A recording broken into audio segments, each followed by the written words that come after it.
నీవు ఎదుర్కొంటున్న సమస్య ఎంత ఒత్తిడితో కూడినదో, బాధతో కూడినదో, నొప్పితో కూడినదో, కానీ అందులో నుండి దేవుడు ద బెస్ట్, ఎంతో మంచిది తీసుకువస్తాడు.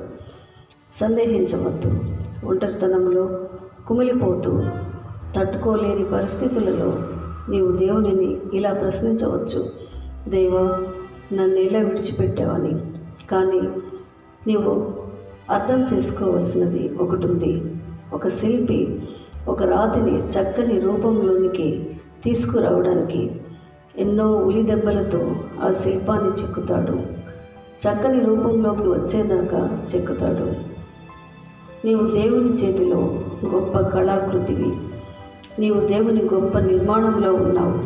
నీ జీవితంలో ఇది ఎంతో ఉన్నతమైన అనుభవం. బంధువులు, స్నేహితులు, ఆప్తులు నిన్ను విడిచిపెట్టి ఉండవచ్చు.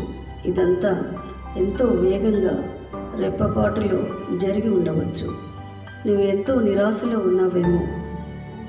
నీ హృదయంలో శూన్యం ఉంది. కానీ దేవుడే ఈ శూన్యాన్ని నీ జీవితంలోకి అనుమతించాడని అర్థం చేసుకొనుటకు ప్రయత్నించు. శూన్యంలో సృష్టినంతటిని సృష్టించిన దేవుడు ఆయన. దేవుడు మన బాధలను, మనల్ని ఆత్మీయ నిద్ర లేపడానికి ఉపయోగిస్తాడు.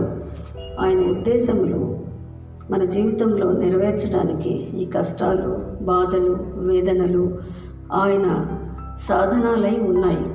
ఒకటి మాత్రం నమ్మండి, అందరూ నిన్ను విడిచిపెట్టవచ్చు, వెలివేయవచ్చు, ఎగతాళి చేయవచ్చు, నిందలు మోపవచ్చు. కానీ దేవుడు మాత్రం నిన్ను విడువడు, ఎడబాయడు.